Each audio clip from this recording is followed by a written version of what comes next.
Selamat malam semua. Semoga teman-teman semua dalam keadaan sehat walafiat, tidak kurang sedikit pun. Semoga kita semua selalu dalam lindungan Allah Subhanahu wa taala, Tuhan yang Maha Kuasa, Tuhan yang Maha Esa. Teman semua, kita mulai kegiatan ini dengan basmalah. Bismillahirrahmanirrahim. Assalamualaikum warahmatullahi wabarakatuh. Selamat malam teman-teman semua, karena di Bapak sekarang sudah malam. Salam sejahtera, salam hormat, salam sehat, salam kebaikan buat Anda semua, manapun Anda berada, teman-teman semua. Teman-teman semua, kegiatan pekan ini kita coba melakukan analisa data lagi, teman-teman, supaya bisa mendapatkan hasil dari prosesnya, dari analisanya, menghasilkan suatu informasi yang bisa kita pahami baik dalam bentuk tabulasi maupun dalam bentuk visualisasi, teman-teman ya. Tema pekan ini kita bicara tentang satu algoritma yang sangat-sangat famous, teman-teman ya. Namanya adalah algoritma KNN ya, teman-teman ya. KNN nih ya. Jadi kita lihat dulu sejenak ya, nanti ada baca-baca lagi teorinya, teman-teman. Nah, ini ya, ini K nearest neighbor algoritma ya. Jadi algoritma KNN ini, teman-teman, sebenarnya suatu algoritma yang sangat sederhana ya, yang dapat digunakan untuk menyelesaikan masalah klasifikasi khususnya, teman-teman ya. Klasifikasi biasanya yang klasifikasi ini yang sering banyak digunakan ya. Sangat mudah untuk diterapkan dan dipahami ya, walaupun mempunyai kelemahan dalam algoritmanya.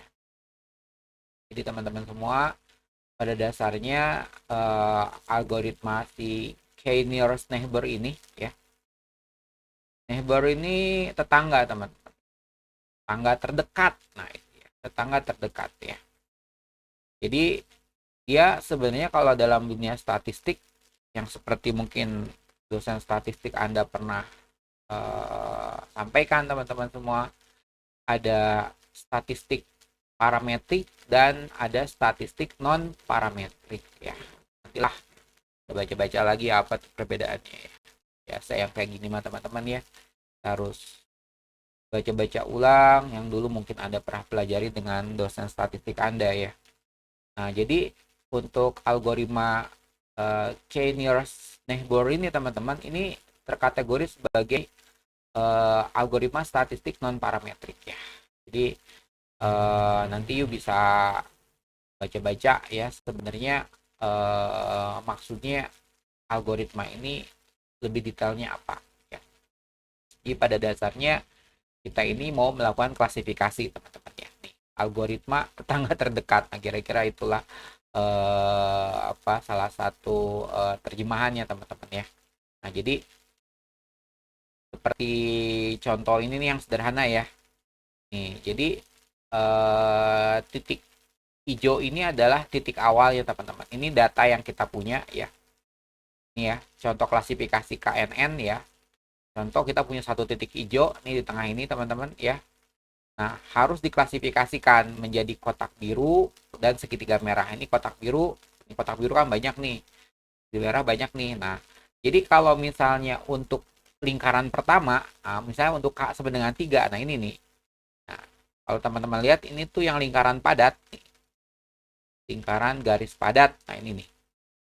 Ya.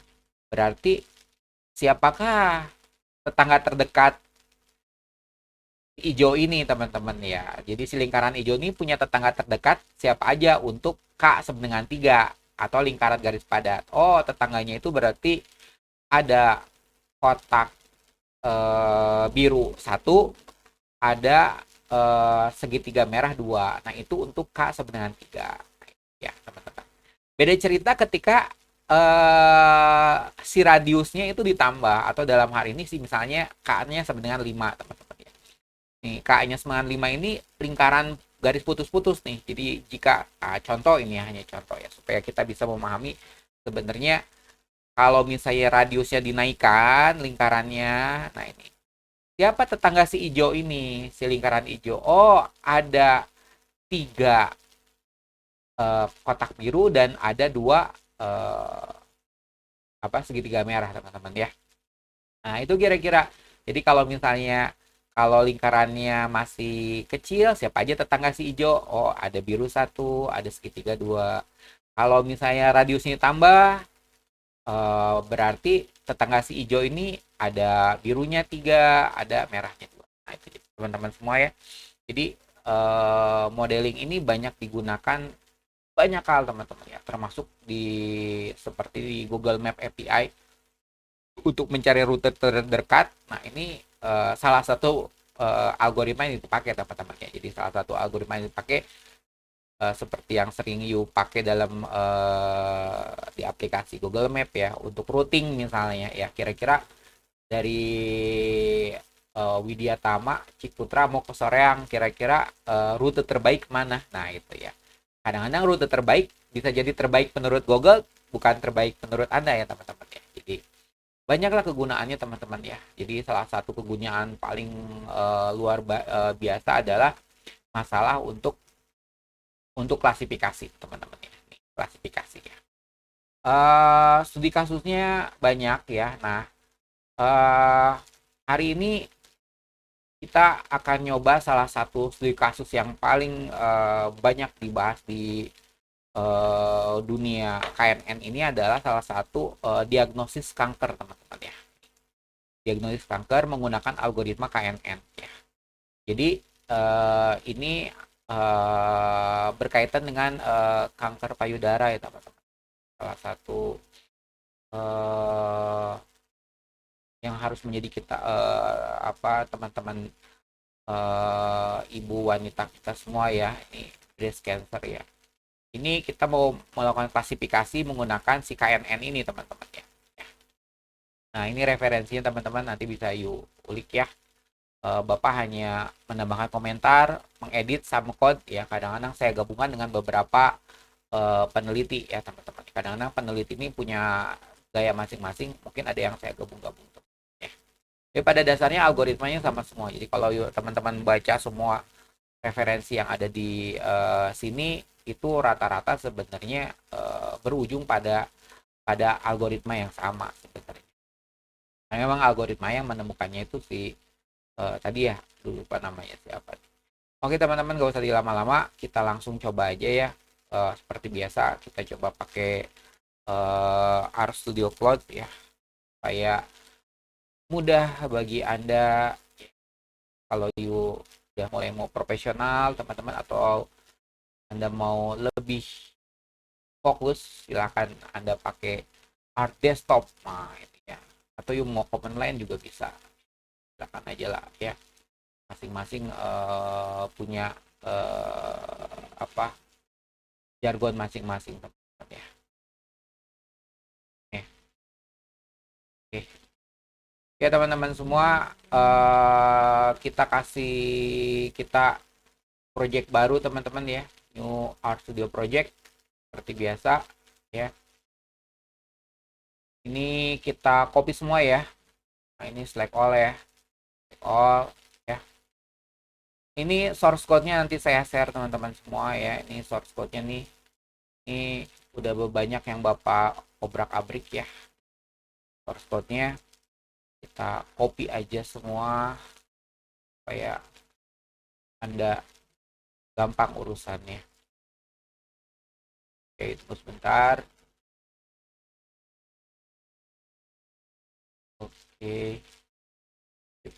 Oke, kita bikin script ya, teman-teman ya. New file, R script. Oke, teman-teman, dipaste aja. Cepat. paste. Oke, mantap. 211 baris teman-teman, cuma sebenarnya banyak komentar bapaknya sebenarnya ya. Komentar dan penjelasan buat Anda ya. Takutnya Anda kebingungan, makanya saya banyakin komentarnya teman-teman. Oke, nama projectnya ini ya. Nah, ini aja deh. Ya, ini nama projectnya. Ini project Bapak dulu sebelumnya nih. Khususon buat Anda ini nama project. Enter aja teman-teman. Nah, itu ya. Copy dari sini. Oke. Ini scriptnya juga kita simpan teman-teman. Scriptnya kita simpan. Ya, panjang-panjang teman-teman lah. Oke, ini juga simpan. Berarti kita udah punya dua ya. Tuh. Ini Arda. Ini R script berkaitan dengan yang sebelah sini, kemudian R data berkaitan dengan si environment. Kalau muncul kayak gini, don't solve again aja, nanti aja teman-teman ya. Oke. Kita bersihin dulu ininya apa? Konsolnya, Ctrl L. Oke. Ya teman-teman. Kita coba belajar pelan-pelan sebenarnya apa yang kita hadapin hari ini. Dan teman-teman semua, seperti cerita saya tadi, teman-teman, kita mau bikin klasifikasi ya. Klasifikasi berkaitan dengan diagnosis kanker ya. Jadi teman-teman semua untuk referensi awal you bisa pakai ini dulu ya. Ini udah lebih daripada cukup ya. You bisa cek lah ya URL ini. Di bawah juga Bapak ngasih URL ya. Seperti ini nih ya. Ini ngasih URL supaya you bisa bertambah hazanah daripada ilmu pengetahuannya teman-teman ya. Harus sering banyak baca teman-teman ya. Oke teman-teman semua. Nah jadi kita lanjut aja ya. Jadi ini data teman-teman. Ini data yang digunakan di sini diperoleh dari UC ya, Machine Learning Repository teman-teman ya. Jadi alamatnya yang ini nih. Ini teman-teman ya. Nah ini datanya di sini ya. Bisa dicek ya, bisa dicek nanti ke alamatnya di sini ya, itu pusat datanya. Kemudian di GitHub juga ada nih, Bapak juga dari sini kita ambil ya. Oke, nah ini tentang datanya ya. Jadi data ini berisi 569 observasi ya. Jadi datanya ini lumayan nih teman-teman, berarti totalnya ada 569 record ya. Itu lumayan lah ya, lumayan ya. Ini data lumayan teman-teman. Ini data udah banyak banyak diteliti oleh banyak pihak sebenarnya ya. Nah, di dalam 569 data ini teman-teman itu ada banyak data ya. Tapi yang pasti nanti Anda bakal nemu jadi tiap record itu ada, karena ini berkaitan dengan kanker teman-teman. Nanti tiap record itu ada data terkait dengan data kankernya atau tumornya ganas atau tumornya jinak. Oke, nggak usah dilama-lama, kita upload dulu datanya teman-teman. Kita butuh datanya teman-teman semua. Datanya ini ya. Oke, you bisa dapat dari Bapak atau you cari juga bisa gampang lah. Ini terkenal banget datanya teman-teman ya. Terkenal banget. Kita coba naikin teman-teman ya. Oke, kita upload dulu ke sini ya, ke environment kita. Oke, ini upload file to server. Oke. Nah, ini filenya teman-teman ya. Ini filenya. Coba kita naikin. Oke. Oke, ini dapat ya filenya ya. Kita naikin ke sini ya, ke environment ya. Nah, ini perintahnya teman-teman. Perintahnya kita run aja. Nah ini nih datanya ya, udah muncul sini. Coba kita lihat ya teman-teman ya. Kita lihat datanya. Oke. Datanya 569 baris teman-teman ya, atau 569 record nih ya. Berarti ada 569 record. Jadi kalau ke bawah itu ada 569 record.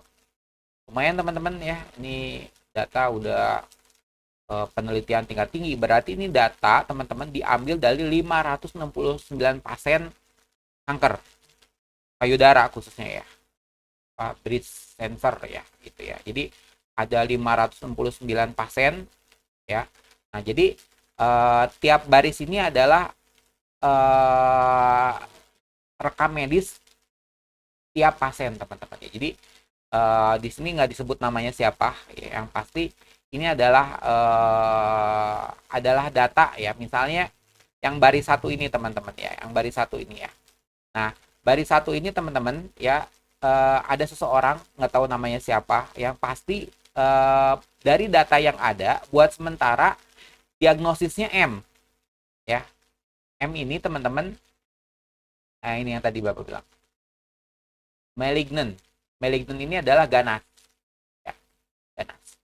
Nah, berarti orang yang punya MMMM ini teman-teman, berarti berdasarkan data yang ada ini itu terklasifikasi sebagai ganas teman-teman ya, terklasifikasi sebagai ganas ya. Jadi si kankernya itu ganas teman-teman dari data yang ada.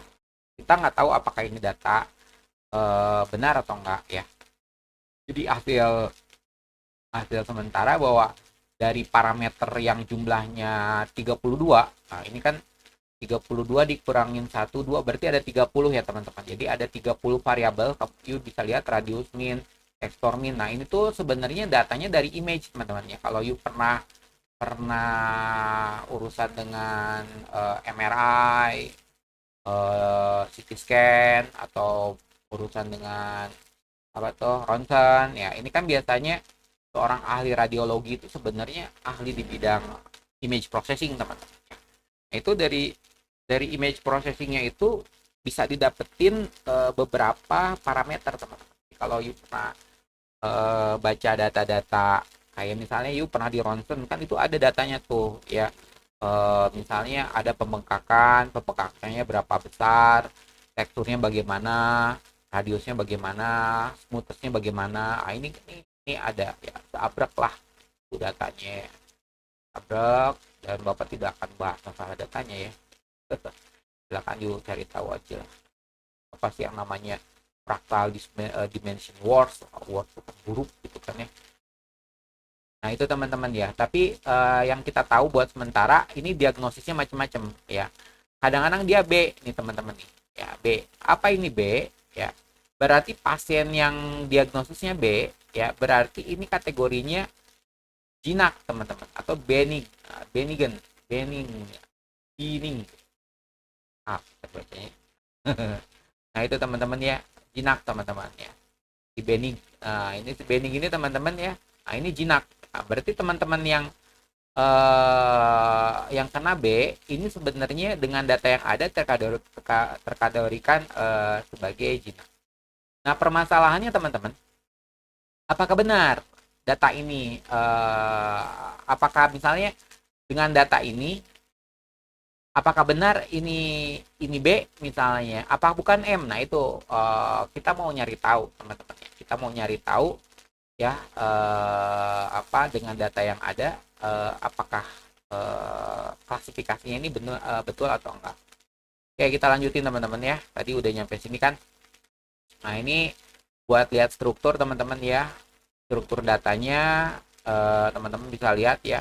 Nah, ini sebenarnya tadi kita udah lihat ya. Jadi si ID tadi yang kode ya. Nah, ini berkaitan dengan, jadi kalau ID adalah kemungkinan ini adalah ID pasien teman-teman ya, ID pasien ya. Kemudian tadi diagnosis kita tahu kan ya, ada M, ada B, ya. Nah, sisanya teman-teman ini rata-rata semuanya angka ya. Dan dia punya rank yang berbeda-beda teman-teman ya. Dan itu jadi tantangan luar biasa ya. Jadi tantangan luar biasanya itu adalah si data ini beda-beda ya teman-teman ya. Ada yang datanya kayaknya seperti data bulat ya, desimal biasa, ada yang, jadi ini ranknya nggak ada yang sama teman-teman ya, nggak ada yang sama. Nah, jadi kita punya tantangan yang berbeda. Nah, ini kan angkanya gede-gede nih. Tuh, ini angkanya gede-gede nih. Itu ya. Jadi kita akan menganalisa data dengan tipe dengan rank value yang berbeda-beda, teman-teman. Ada yang cuma kecil begini kali 0, ada yang desimalnya agak gede. Nah, ini yang kategorinya integer kali ya. Ini bulat-bulat nih. Nah, jadi ini tuh rank value itu beda-beda, nggak ada yang sama, teman-teman ya. Ini tantangan tersendiri nih ya. Jadi semua nilai atas bawahnya itu beda-beda, teman-teman ya. Nilai atas bawahnya itu ya. Nilai maksimum minimalnya itu beda banget gitu kan ya. Beda banget. Karena ada yang memang datanya kecil 0, ada yang datanya gede-gede kayak gini nih. Nah, itu ya berapa 1000. Nah, ini kan beda-beda, teman-teman. Itu tantangan tersendiri. Jadi sebagai catatan awal bahwa kita berhadapan dengan rank value ya. Jadi rank itu apa sih? Rank value-nya beda-beda, teman-teman ya. Oke, kita lanjut, teman-teman. Ini kita hapus dulu, Ctrl L.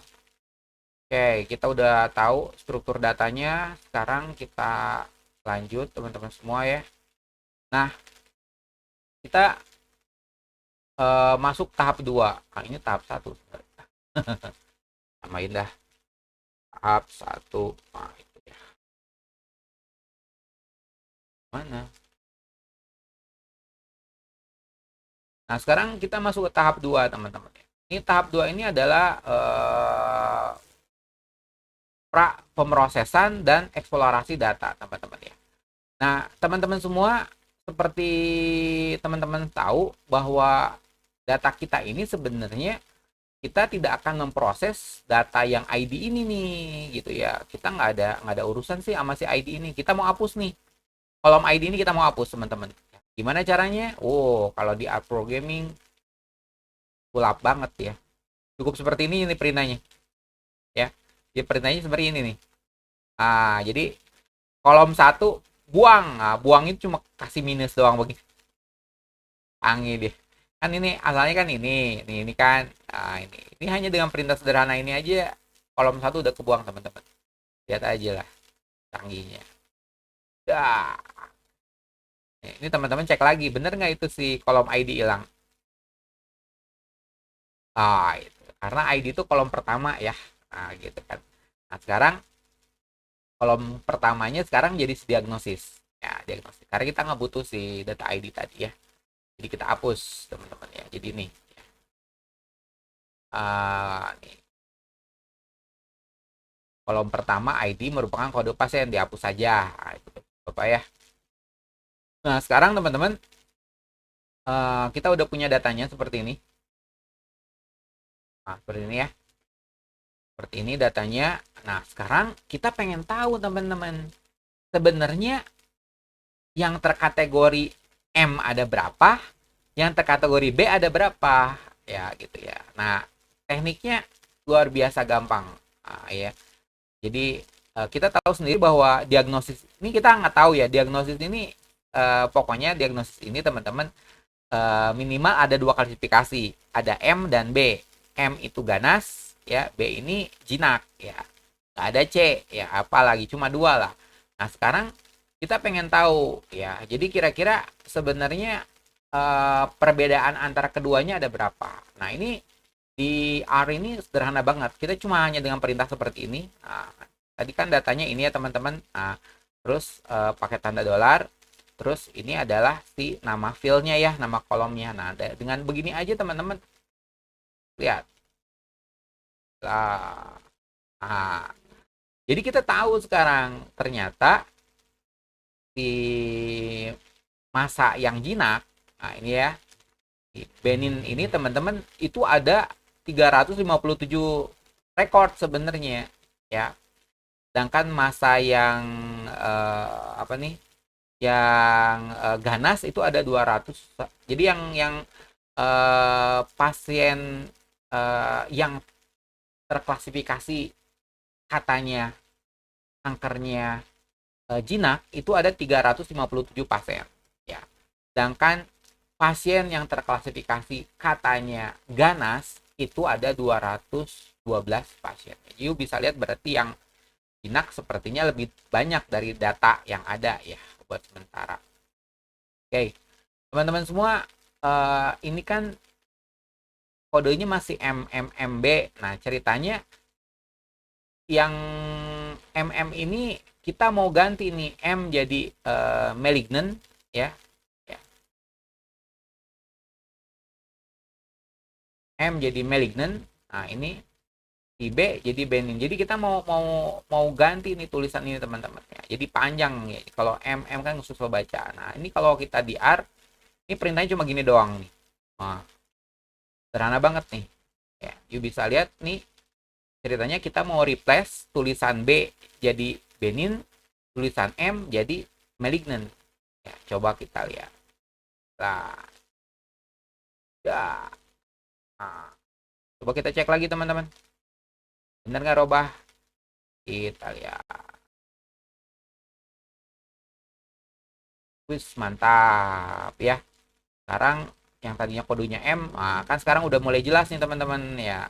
Data itu kan harus jelas teman-teman ya. Pak, kode kan lebih singkat. Nah, itu pilihan lah teman-teman ya. Pilihan. Buat orang awam biasanya, buat kita mungkin pengkodean lebih baik ya. Karena lebih efisien. Tapi buat teman-teman bidang lain, disiplin ilmu lain, apalagi dunia kedokteran, ini harus jelas ya. Diagnosisnya apa? Ganas. Gitu. Diagnosisnya apa? Jinak. Nah, itu kalau di bahasa Indonesia kan. Oke, kita lanjut teman-teman. Oke, ya. Nah teman-teman semua, kita ini kan datanya udah ada. Sekarang kita coba pakai teknik yang namanya, kita pengen tahu sebenarnya. Jadi sebenarnya yang jinak berapa persen, yang ganas berapa persen. Hanya ngandalin ini aja teman-teman. Nah, si diagnosis ini kan kita tahu bahwa di kolom diagnosis itu ada klasifikasi data ya. Minimal yang kita tahu sampai sekarang itu hanya ada 2 ya. Jadi ada malignant itu ganas, dan si benign itu adalah jinak teman-teman. Ini perintahnya sederhana banget, cuma begini doang. Ini rontu buat membulatkan. Nih. Nah, dari sini kita coba running. Nah, kita tahu bahwa tadi jumlah pasien yang kankernya jinak itu ada 357. Pasien yang ganas kankernya ada 212. Nah, sebenarnya berapa persen? Oh, ternyata ini tuh 62,7% dari 569 ya. Kan totalnya ada 569 pasien. Dari 569 pasien yang terkategori sebagai kanker jinak itu ada 62,7%. Ya, dari 569 pasien itu yang terkategori sebagai kankernya ganas ada 37,3%. Ya, nah, ini kita lihat dulu statistiknya lah supaya aman. Nah, kemudian mungkin kita butuh lihat dulu datanya teman-teman ya. Ini sebagai contoh kita lihat ini kan tadi kan ada 30 kolom teman-teman. Ada 30 kolom data ya. Kita coba 3 ya. Ini kan ada radius min ya. Radius min, area min. Nah, ya. Nah, ini radius min ya. Area min, nah itu ya. Nah, ini example aja sebagai contoh aja. Ini kita coba running dulu. Nah, kita bisa lihat teman-teman ya bahwa angka yang ada dalam data ini benar-benar beda. Untuk radius min aja ya, nilai terendahnya 6, maksnya 28. Ya. Area min nih, area min ini nilai minimalnya 143, minimalnya udah 143, maksnya nyampe 2500. Untuk smoothness ya, rata-rata kehalusan ya, smoothness ya. Nah, itu minimalnya 0,05, maksnya 0,16. Berarti teman-teman, ini data beda-beda semua. Data ini beda-beda semua ya. Data ini beda-beda semua teman-teman ya. Nah, jadi contoh lain misalnya ini nih area min ya. Tekstur min. Nah, ini tekstur min nih. Jadi kalau mau tambahin bisa teman-teman ya. Ini misalnya tekstur min. Jadi kita pengen tahu tekstur min itu berapa atas bawahnya. Kita lihat ini namanya statistik deskriptifnya ya teman-teman ya. Ingat ya, waktu zaman statistik kan kita harus tahu yang namanya data itu suatu data minimalnya berapa, maksimalnya berapa, nilai tengahnya berapa. Nah ya, nilai rata-ratanya berapa minnya. Teman-teman, dari nilai rata-ratanya udah beda-beda, lihat tuh. Ya, nilai rata-ratanya udah beda. Berarti ini data tuh bener-bener beda banget, teman-teman. Jadi, tiap kolom data ini punya arti yang berbeda banget ya. Ya, teman-teman di bidang radiologi kedokteran tuh yang paham ya. Dan kita tidak masuk ke sono ya, teman-teman. Tapi yang kita tahu bahwa semua kolom data yang 30 itu, teman-teman, itu beda-beda semua. Ya, kita lanjut ya, teman-teman ya. Ini ya. Bentuk rank value data macam-macam jenisnya nih. Nah, karena bentuk rank value data macam-macam jenisnya, teman-teman. Nah, dalam dunia statistik kita mau samain teman-teman ya. Mau samain supaya semua punya pola yang sama. Semua punya pola yang sama. Ya, jadi Pak, bisa Pak. Iya, maksudnya pokoknya ini semua maksnya satu nih. Pokoknya maksnya satu deh. Ya, maksnya satu. Ya. Minnya 0. Nah, jadi nilai terendah 0, maksnya satu. Oh, berarti kan data kita bakal sama semua, teman-teman ya. Data kita bakal sama semua. Itu buat analisanya lebih gampang. Nah, tekniknya ini ada dua, teman-teman ya. Ada pakai teknik normalisasi data, ada teknik pilihan duanya, teknik skor data. Nah, ini yang teknik skor data nih Bapak matiin dulu nih ya. Jadi keduanya ini yang paling klasikal ya. Teknik normalisasi itu yang teknik klasikal ya. Untuk data yang ini sebenarnya menurut Bapak nilainya sama ya. You mau pakai pilihan satu, mau pakai pilihan dua, itu hasilnya sama. Oke. Di materi kali ini yang saya aktifin yang pakai teknik normalisasi data ya, teman-teman ya. Jadi kenapa kita melakukan teknik ini, teman-teman? Karena nilai untuk setiap variabel mungkin berbeda, memang berbeda ya, bukan berbeda ya, bukan mungkin, ini memang iya berbeda, teman-teman ya, berbeda ya. Jadi kita tahu bahwa semua nilai untuk setiap variabel ya, setiap variabel atau kolom, nah itu berbeda ya, teman-teman ya. Nah, jadi normalisasi secara tradisional digunakan untuk klasifikasi KNN. Oke, teman-teman masih ingat kan apa itu normalisasi? Nah, itu yuk pelajari lagi lah di mata kuliah statistik ya. Kalau lupa Pak, nggak apa-apa, baca-baca dikit Pak ya. Yuk mau lari kemana pasti ketemu, teman-teman. Pasti selalu kalau ngomongin dunia statistik, pasti normalisasi itu part of.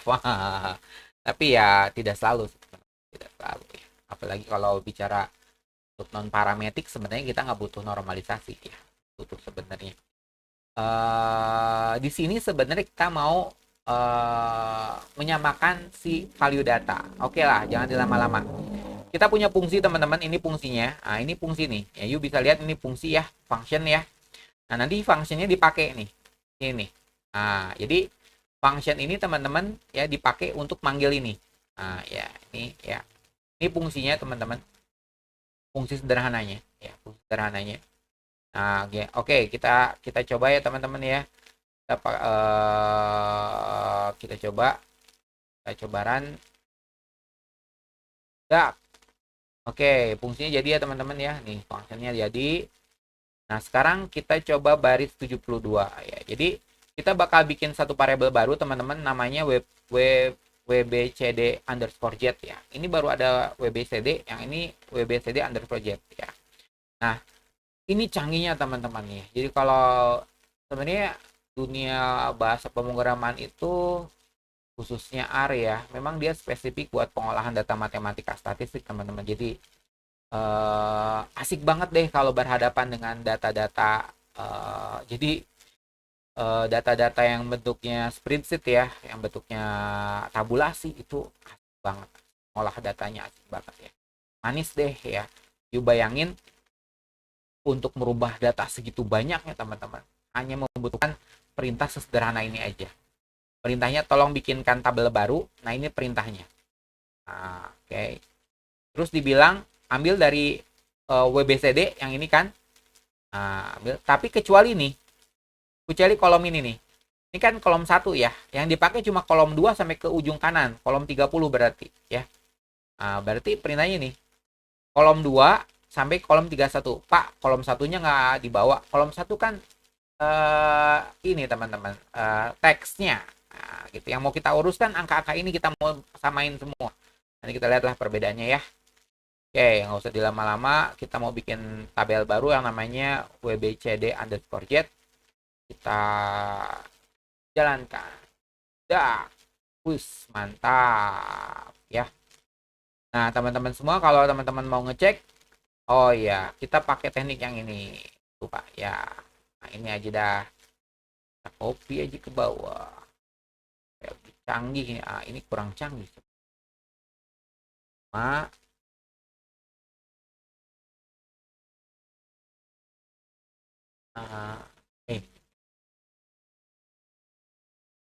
yang ininya kita robah teman-teman, underscore jet. Nah itu ya. Nah ini teman-teman ya, coba ya teman-teman perhatiin, bisa, jadi teman-teman bisa bisa perhatiin perbedaannya teman-teman. Ini yang tadi kan aslinya begini nih, datanya beda-beda. Kita pakai perintah ini, tadi kan udah kita eksekusi ya perintahnya ya. Nanti kita coba lihat hasilnya, coba kita lihat, ini beda loh, kita bicara yang jet ini nih ya, yang jet ya. AC. Nah teman-teman semua, asalnya datanya begini teman-teman, beda-beda. Sekarang kita samain. Jadi bukan disamain, maksudnya mereka punya minimal dan maksimal yang sama. Berarti kan tengahnya beda-beda. Pak, bisa begitu gimana? Nanti lah, baca lagi lah teori normalize dengan teori jet score ya. Tuh, IQ bisa lihat ya. Ini kan maksnya beda-beda tuh. Wah, yang ini jadi sama teman-teman maksnya. Nah, itu ya. Tapi nanti jelas kontennya beda teman-teman ya. Yang pasti dia masih di rank di bawah 1, di atas 0. Jadi kita punya format data yang sama sekarang teman-teman ya. Padahal asalnya beda-beda. Itu pentingnya banget dalam dunia pengolahan data teman-teman ya. Jadi Anda harus canggih teman-teman. Kita ikutin dulu lah ya. Nah jadi coba kita lihat ya. Nah ini ya. Ini kan di data yang WBZD ini udah jadi ya. Coba kita lihat hasilnya. Kita run. Teman-teman semua, sekarang polanya sama. Tuh 0,5. Ini kan maksimum ya. Jadi angka maksimumnya 1. Kalau ini kan beda-beda tadi tuh. Ya, beda-beda. Ada yang 122. Kalau nggak sekarang nggak, maksimal 1. Ya, Pak, gimana caranya tuh? Ya itu tekniknya teman-teman ya. Ini teknik pilihan pertamanya di normalize ya, ini ya normalize. Nah ini teknik keduanya ada yang namanya pilihan J-score data ya. Tapi ini nggak saya eksekusi sekarang ya. Tapi teman-teman dalam praktikalnya nanti kita lihat di bawah kesimpulannya ya. Jadi dua teknik ini tuh punya kelebihan dan kekurangan ya. Biasanya yang klasikal ini. Nah ini yang biasanya teknik ini. Nah, banyak orang yang menggunakan teknik kedua ini teman-teman. Kadang-kadang hasilnya sama, kadang-kadang hasilnya beda ya. Itu kadang-kadang hasilnya sama. Nah nanti kamu lihat mana yang paling efisien. Jadi modelnya mana yang paling mendekati. Jadi kalau misalnya pakai teknik ini ternyata kamu bisa dapetin nilai 95%, tapi ketika pakai nilai ini kamu bisa dapetin nilai 99%, berarti kita pakai yang J-score ya. Tapi kalau misalnya pakai J-score cuma dapat 95%, tapi kalau pakai pilihan satu bisa dapetin 98%, ya kita pakai yang satu ya. Jadi ada kekurangan dan ada kelebihan. Oke, buat malam ini, buat pekan ini kita pakai yang ini ya teman-teman ya, pilihan satu ya. Pak, nanti kalau saya mau pakai pilihan dua gimana? Oh, kalau you mau pakai pilihan dua, berarti yang ini nggak dieksekusi teman-teman ya. Berarti yang ini dimatikan ya, dimatikan. Berarti you pakai yang ini. Nah, perintahnya lebih sederhana sebenarnya. Ini saya kasih teorinya tuh. Apa sih yang namanya J-score itu? Perasaan Bapak mau dulu kalau di statistik itu pernah belajar tuh yang namanya J-score ya. Oke, teman-teman ya. Ini J-score nih apa artinya itu? Silakan baca aja ya. Ini saya Bapak tambah-tambahin nih supaya you bisa tahu. Nah, sekarang kita perlu membagi data, teman-teman ya. Jadi ini data kan jumlahnya 569. ya. Kita bersihin dulu ya teman-teman ya konsolnya ya. Oh, biarin aja ding ya, biarin aja. Nah, jadi teman-teman semua data ini totalnya kan ada 509 total data ada 569 ya. Jadi data tulis total total data ada 569 baris. Nah, itu ya. Nah, perlu membagi data menjadi set pelatihan atau trend ya. Sebenarnya ini bisa 80-20 seperti itu teman-teman ya. Kadang-kadang 10-90. Nah, jadi maksudnya untuk yang tren kita pilih misalnya 83%, yang pengujian 17%. Nah, ini nggak ada ketentuannya sih sebenarnya teman-teman. Tapi kalau you perhatiin di sini minimal 80-20 deh ya. Nah, jadi kamu lihat bahwa untuk yang kita nanti kita bikin satu tabel baru, teman-teman. Tabel baru ini namanya WBCD_trend ya, atau pelatihan. Nah, di tabel baru ini teman-teman diambil dari data yang kita baru bikin barusan ya, yang ini WBCD_jet. Nah, tapi yang diambil itu adalah rekod pertama sampai rekod ke 469. Berarti totalnya ada 409 rekod, teman-teman ya. Perkiraannya 83% ya. Kurang lebih 83%. Ini kurang lebih 17% ya. Nah, itu untuk yang tren ya. Jadi ya memang ini ngacak teman-teman ya. Ini ngacak ya. Ini ngacak ya. Nah, pokoknya supaya gampang sih ya. Supaya gampang. Yang pasti untuk data, nah kita bikin tabel baru yang namanya ini. WPCD_test. Ini diambil sama dari tabel yang baru kita bikin si WBCD_jet yang diambil baris 470 sampai baris 569. Nah, ini data testing ya. 100 rekod kurang lebih 17%. Sebenarnya kita nyari ininya sih ya supaya gampang aja lah 100 gitu. 100 supaya angkanya bulat. Di sininya sih yang angkanya bulat nih 100. Nah, gitu ya. Gitu. Jadi untuk menentukan K-nya lebih mudah. Nah, jadi misalnya K10.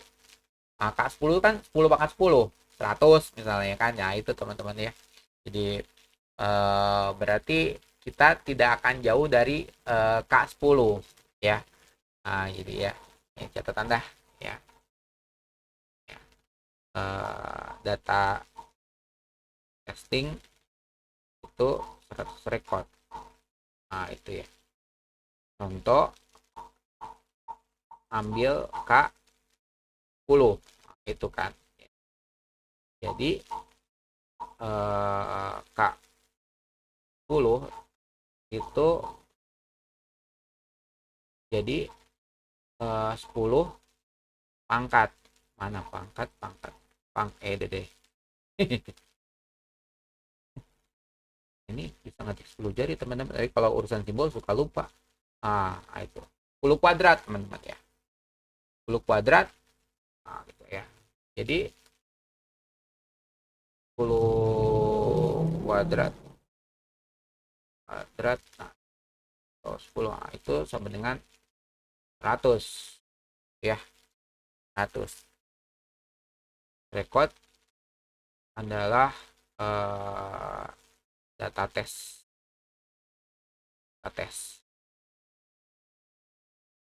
K, nilai K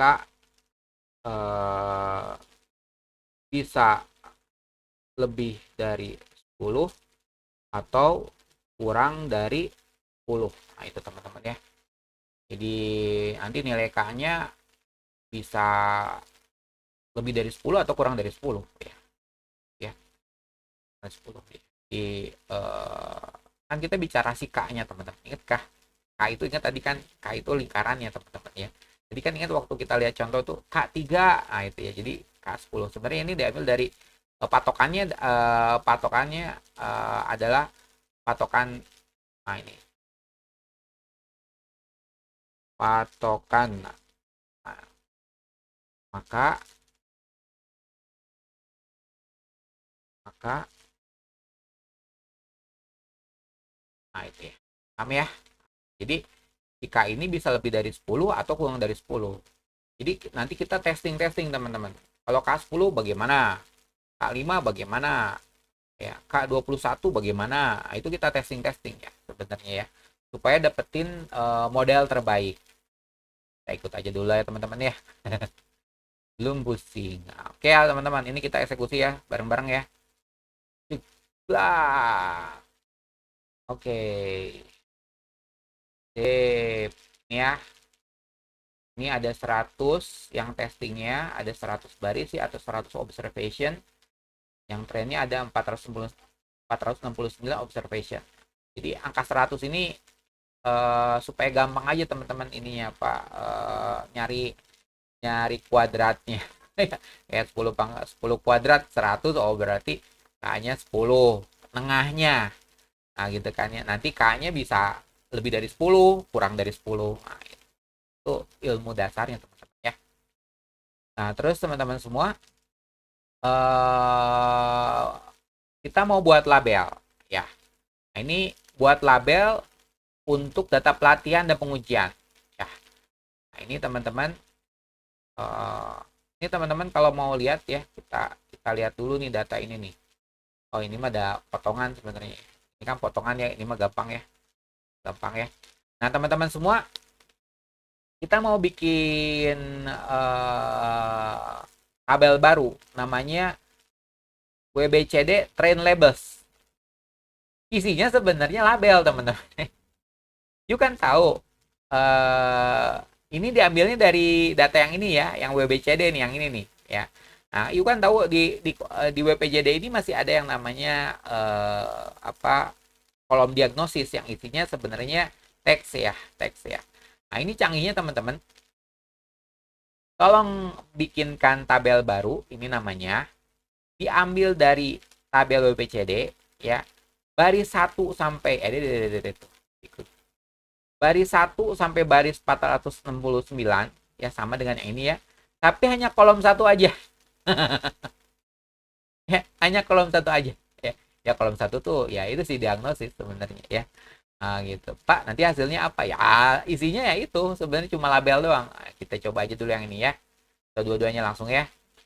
Nah, jadi sekarang nah ini teman-teman nih ya.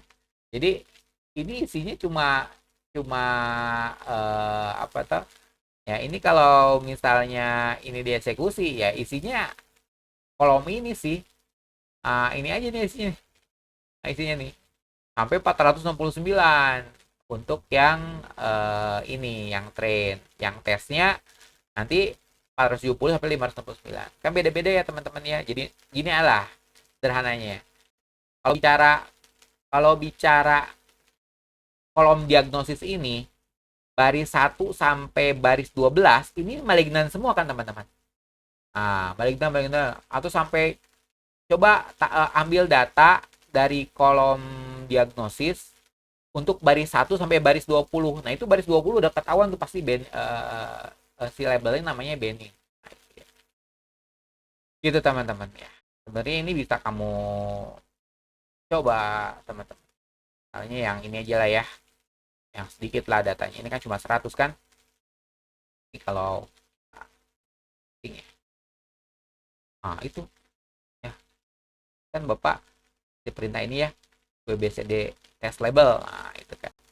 Nah, ini aja coba yuk lihat. 1 2 3 4 5 6 7 8 9 10 11. Ya. 12 13 salah di posisi. Oh, aduh lupa. Ya benar-benar. Tadi kita ambilnya ini ya apa? Ini kan dari baris 470. Kita belum cek lah. Tapi kira-kira gini lah isinya teman-teman. Yang pasti teman-teman nih ya. Pokoknya yang paling bawah itu Benning. Ya, jadi baris ke-5 ini kan sebenarnya pada dasarnya baris ke-569. Ya. Coba cek aja. Benning. Ini teman-teman ya. Ini baris paling bawah nih Benning. Nah, itu ya. Jadi kita itu cuma ngambil data itu aja. Terus levelnya kita ketahuan bahwa di kolom diagnosis ini cuma ada dua klasifikasi ya, di B9, B9 bacanya B9, B9 atau malignant lah. Nah itu teman-teman semua ya. Nah kita udah punya datanya. Sekarang kita langsung masuk ke tahap 3. Nah ini tahap 3 ditulis ya. Tahap 3 ini melatih model teman-teman. Ya, kita coba melatih model ya. Kita butuh satu ya di sini. Nah, disinilah sebenarnya algoritmanya udah ada di. Jadi kalau kita di Python, di R itu algoritmanya udah ada, teman-teman. Sebenarnya di bahasa pemrograman lain untuk KNN udah cukup terkenal, teman-teman. Di PHP juga itu termasuk algoritmanya udah terkenal banget sih buat KNN ini. Bukan sesuatu yang susah dicari lah sebenarnya ya untuk bahasa pemrograman lain. Nah, untuk di bahasa pemrograman R, ini tuh ada di suatu package yang namanya package class. Nah, ini kita harus install teman-teman ya. Jadi, di algoritma KNN ini alias Nearest Neighbor Algorithm itu ada di suatu package yang namanya package class, teman-teman. Atau ada di suatu library yang namanya library class. Nah, ini kita harus install dulu ya, teman-teman. Kita install ya. Pastikan internet Anda sehat. Sip. Enak banget masalahnya. Nah, ini kita library-nya kita naikin teman-teman. Nah, ya, jadi jangan lupa bahwa library-nya ini ada di untuk urusan KNN ini teman-teman ya. Tema dari pertemuan kali ini itu ada di suatu library yang namanya library class. Yuk makanya harus install dulu si package yang namanya package class ya. Kita aktifin ya kelasnya ya. Dah. Atau cek manual sini. Class. Itu ada ya, kelas ya, hidup ya. Function for classification. Nah, itu ya teman. Oke, lanjut teman-teman. Nah, ini ya teman-teman ya. Fungsi KNN perlu digunakan untuk melatih model. Nah, ya. Fungsi KNN mengidentifikasi nearest neighbor menggunakan jarak. Nah, ini baca-baca lah itu ya yang namanya Euclidean tuh ya. Itu bagaimana kita mencari jarak terdekat teman-teman ya, Euclidean itu ya. Nanti cek-cek lah Euclidean ya. Itu apa di bicara masalah koordinat teman-teman. Jadi bicara jarak terdekat. Ya, bicara ini apa Pitagoras sebenarnya yang bicara itu Pitagoras sebenarnya ya. Teori Pitagoras itu. Cek-cek ya. Euclidean. Nah, ini teman-teman silakan dibaca ya.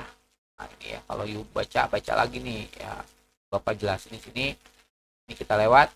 Nah, ini perintahnya teman-teman. Nah, jadi di sini kita mau bikin satu variabel baru ya yang namanya WBCD test spread. Nah, ini ya.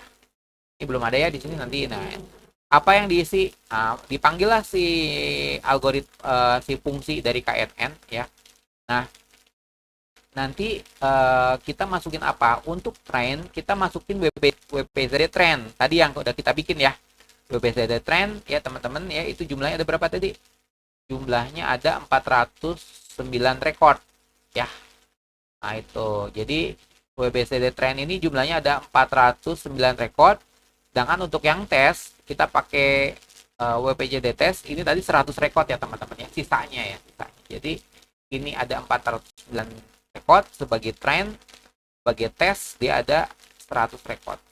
Ya. Nah, kemudian yang dijadiin label adalah labelnya yang si itu, yang trend teman-teman ya. WPZD trend. WPZD trend labels ya. Ini yang digunakan ya. Nah, terus akar kuadrat yang kita pakai K21 karena ini yang paling sebenarnya paling maksimal ya, paling maksimal. Ini kita lihat lah. Jadi ini K-nya tuh sebenarnya bisa dicoba-coba teman-teman ya. Kita kan tengahnya 10 sebenarnya karena kan si tes itu tadi 100 ya. Jadi 100 itu kuadrat 10 pangkat berapa ya, oh ya 10 kuadrat ya gitu kan. Jadi 10 kali 10 100 ya, berarti K-nya itu sebenarnya 10. Cuma kalau pakai K10 sebenarnya nilainya bakal maksimal nggak? Nah itu ya, nanti kamu lihat ya, atau lihat ya. Buat saat ini udah ketahuan sebenarnya K-nya K21 ya. Itu kalau cek di banyak web juga sebenarnya ini K-nya K21 yang paling optimal ya.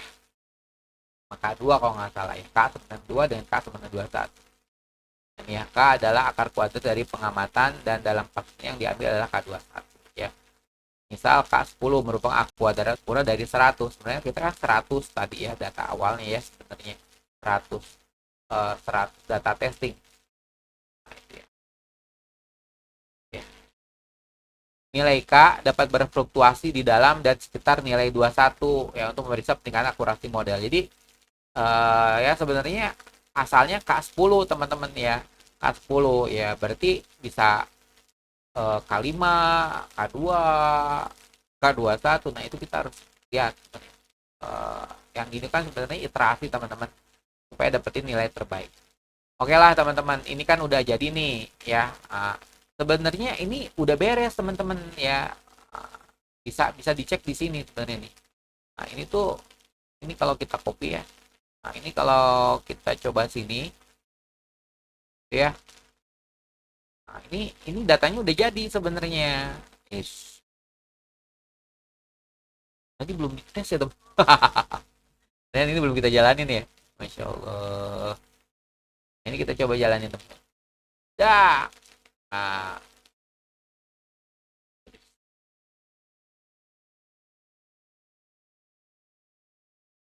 kita cek ya. Ya, teman-teman coba cek ya. Nah, ini teman-teman, ini kalau kita jalanin nih, ini udah jadi sebenarnya. Nah, itu. Jadi kesimpulannya ini teman-teman ya, untuk visualisasinya ini. Cuma kan biasalah. Ini hasilnya tapi masih bingung. Hasilnya udah. Nah, kita butuh butuh visualisasi yang lain teman-teman ya, supaya bisa menyimpulkan kesimpulannya udah ini sebenarnya. Cuma apa kita coba memeriksa keakuratan nilai prediksi. Nah, itu ya. Apakah mereka cocok dengan nilai yang diketahui di WBC Trend Label. Nah, itu ya. Nah, kita pakai satu teknik yang namanya cross table teman-teman ya, pakai cross table. Nah, yuk baca-bacalah ini, apa kasih referensi ya, baca apa itu ya. Nah, teman-teman semua, di sini kita mau bikin cross table untuk visualisasinya ya, bentuknya cross table teman-teman. Jadi visualisasi kan banyak teman-teman ya, tidak selalu chart ya, tapi kita mau bikin yang namanya cross table ya, cross table ya. Nah, jadi dari data ini kita mau bikin cross table-nya teman-teman, pada dasarnya sih gitu ya, pada dasarnya gitu teman-teman ya. Nah, kita butuh satu package. Nah, ini package-nya nih. Nah, namanya Gmodel ya. Kita coba run dulu. Dah. Aman ya. Aman. Nah, ini kita coba library-nya ini. Oke, aman. Yuk mau cek juga boleh. Cek ya teman-teman ya. Teman-teman namanya Gmodel. Nah, itu ya. Nih, Gmodel. Various are programming tool for model fitting. Nah, itu ya. Jadi, lihat hasilnya udah jadi begini masih bingung. Nah, kita coba pakai cross table. Nah, ini perintahnya tables ya. Nah, X-nya itu kita pakai dari WPJD test labels ya. Tadi kita kan bikin ya. WPJD test label ini kan pada dasarnya isinya cuma 100 record ya teman-teman ya. Label isinya yang ini ya. Label isinya nih. Label isinya. Terus yang Y-nya ini teman-teman kita pakai hasil yang tadi. Ya, hasil yang ini. Hasil yang ini nih. Nah, ini hasil yang ini. WBCD test prediction. Nah, itu ya. Teman-teman ya. Cheat square-nya false. Nah, buat sementara seperti itu. Nah, kita coba teman-teman hasilnya. Nah, ini agak gede. Nah, gitu. Oke. Saran. Dah. Nah, Udah beres Pak. Udah gini doang. Ini hasilnya. Ah, sekarang hasilnya muncul. Gimana nih cara bacanya? Nah, itu kan yang paling penting, Pak. Itu teman-teman ya. Visualisasinya udah muncul kayak gini, kita nggak ngerti bacanya, repot juga. Nah, teman-teman semua, ini saya kasih kesimpulannya. Ya, ini udah ya, beres ya. Ada 100 ya. Jadi, total observation, ini kan 100 yang kita pakai di testing ya. Ada 100 yang kita pakai testing. Nah, itu ya. Ini Bapak kasih kesimpulannya ya. Kesimpulan. Nah, ini ya, catatan hasil bisa beda dengan Anda. Ah, ya jangan lupa ya, hasil bisa beda dengan Anda. Ini juga ngerti ya. Ini wallahu alam lah ya, kayak gitu. Ah, gitu ya teman-teman ya, hasil bisa beda dengan Anda. Kita lihat dulu. Binen kali binen. Nah, ini kan binen kali binen. Nah, ini ya teman-teman ya. Itu ya. Ini namanya true negatif. Ya. True negatif. Nah, data uji terdiri dari 100 observasi. Kita tahu ya, 100 ya. Dari 77 kasus tersebut telah terprediksi secara akurat true negatif. Berarti dari 100 ini teman-teman, 77 itu udah dipastikan itu akurat. Akuratnya maksudnya kankernya jinak. Benin ya. Kankernya jinak. Nah, ini. Ada jinak ya. Ada 77 pasien itu kankernya jinak. Perkiraannya 77, ya 77%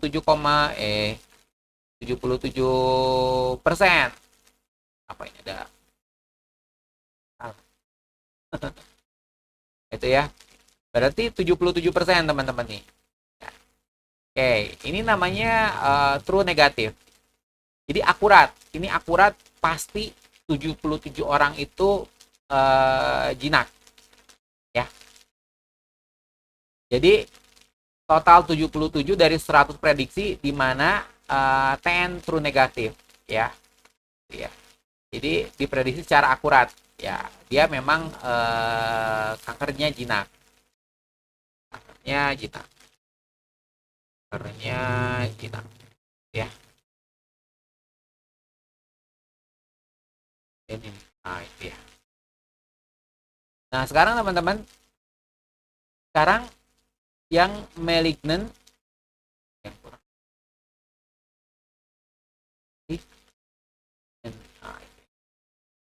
Malignant kali malignant. Malignant kali malignant teman-teman. Dapatlah angka ini. Berarti teman-teman, selain itu ada 21 ya, 21 dari 10 pengamatan terprediksi secara akurat. Nah, tambahin lagi nih. Kankernya ganas. Nah, itu ya. Ganas apa? Malignant.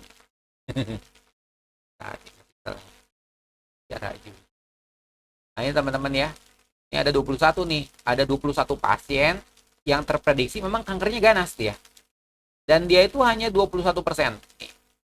Hanya 21%. 21%. Nah, sekarang teman-teman semua cek kotak di bawah ini. Nah, berarti ini nih. Nah, ini yang dua ini nih. Kotak ini nih. Ya. Ada 2 kasus false negatif. Ada 2 kasus false negatif. Yang berarti 2 kasus sebenarnya ganas tetapi terprediksi jinak. Jadi yang 2 ini sebenarnya terkategori sebagai ganas nih teman-teman ya. Padahal dia tuh jinak. Nah, itu ya. Nah, gitu. Jadi di data kita itu ada 2 data ya. Ada 2 kasus ya, ada 2 pasien ya. Sebenarnya ditandainnya M, malignant. Tapi menurut prediksi kita sebenarnya dia tuh jinak ya. Nah, gitu ya. Ini teman-teman dan teman-teman semua sebenarnya kalau dalam bentuk pemodelan itu harusnya kecil, bahkan 0 teman-teman ya. Ini Jika ada FN, maka menimbulkan potensi ancaman. Maka untuk meningkatkan akurasi model adalah mengurangi FN. Nah ya, bagaimana bisa ngurangin ini teman-teman? Ya si K-nya digonta-ganti nih. Coba untuk mengubah nilai K untuk mendapatkan FN serendah mungkin. Nah ini sebenarnya ada masalah. Jadi intinya apa teman-teman? Dari 100 data testing kita tadi itu, ya, itu sebenarnya ada 2 yang sebenarnya diprediksi ganas, sebenarnya menurut kita dia jinak. Kira-kira gitu ya, sederhananya. Nah, sekarang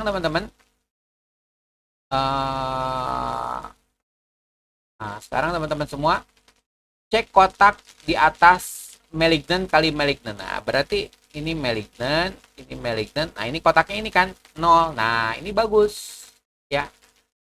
Tidak ada kasus false positif sama dengan 0 nih. 0. Ini bagus ya. Yang berarti tidak ada kasus yang tercatat yang sebenarnya jinak tetapi terprediksi ganas. Nah, ini bagus nih. Ya, gitu kan. Ini bagus teman-teman ya. Ini bagus ya. Jadi, kalau ini kosong, kalau ini ada nih. Ini tuh disangka jinak, disangka ganas padahal jinak. Nah, ini ada 2 ya. Jadi kita ini punya ada ketidaktepatan dalam pelabelan ya. Jadi ada ya seperti itulah ya, ada ketidaktepatan ya. Walau alam teman-teman nama juga prediksi ya. Itu teman-teman semua. Nah, sekarang kita bicara masalah akurasi model ya. Total akurasi model. Jadi total akurasi model itu sederhana banget. Di 77 ditambah 21 dibagi 100. Nah, ini nih. Angkanya dapat 0,98 berarti 98%. Nah, jadi teman-teman kita dapat nih 98% ya. Ini adalah tingkat yang baik, tetapi dalam beberapa situasi K yang berbeda dapat menghasilkan akurasi yang berbeda. Jadi andaikan misalnya si K yang tadi kita otak-atik lagi, mungkin ini bisa dapat jadi 100% teman. Kalau alam ya. Terus 99,99%, nah itulah ya. Nah, jadi kalau misalnya teman-teman ininya kurang dari 98, ada yang 95, 90, atau ada yang payah 60, berarti ada yang salah di algoritma. Biasanya sih yang K-nya itu sih. Jadi K-nya itu yang harus pusat geser teman-teman ya. Itu teman-teman ya. Nah, itu teman-teman. Biasanya untuk meningkatkan kinerja model, biasanya banyak tekniknya. Jadi tadi kita kan udah pakai pilihan teknik normalisasi. Coba atau Anda pilih pakai teknik G-score ya. Atau menguji nilai alternatif K ya. Jadi si K-nya ini beda-beda. Nah, ini hasil penelitiannya itu ya. Nah, ini K value-nya tadi kita pakai yang ini teman-teman. Nah, kalau kita K value-nya 21, ini false negatifnya 2 tadi ketahuan ya. False negatifnya 0. Nah, ini kita tuh nyari yang false positif paling kecil, false negatif paling kecil teman-teman, itu intinya ya. Sebenarnya ini kecil, cuma ini gede. Makanya pilihannya sebenarnya ini nih. K5. Nah, jadi kalinya 5. Kenapa? Karena ininya false negatifnya 2. Ini 0. Atau kita pakai K21. K21 false negatifnya 2. No, itu pilihan terbaik. Kenapa? Karena yang lainnya lebih dari false negatifnya lebih dari 2. Nah, ini ada yang 3, yang 4. Berarti yang ini benar-benar jangan nggak boleh dipakai nih. Lagi ini juga sama nih, karena false positifnya kebanyakan. Jadi seperti itu teman-teman ya. Jadi kira-kira begitu teman-teman semua buat urusan malam ini ya. Jadi kita cukup di sini aja untuk visualisasinya ya. Jadi dari sini kita coba mengobservasi ya, dari 100 data, dari 100 data testing yang diambil dari 569 data training ya, kita bisa tahu bahwa ada data yang terprediksi sebenarnya dia itu jinak, cuma tertulis sebagai ganas ya. Kayak gitu aja teman-teman ya. Yang kayak gini kadang-kadang masih banyak pertanyaan, bisa cek lah nanti di lain kesempatan teman-teman ya. Kita bisa menggunakan kasus yang lain ya buat case yang lain ya. Oke teman-teman, terima kasih atas perhatiannya. Sampai Sampai jumpa di lain kesempatan. Semoga Anda sehat selalu. Semoga kita selalu dalam lindungan Allah Subhanahu wa taala. Tuhan kuasa Tuhan. Selamat malam. Wassalamualaikum warahmatullahi wabarakatuh. Terima kasih semua.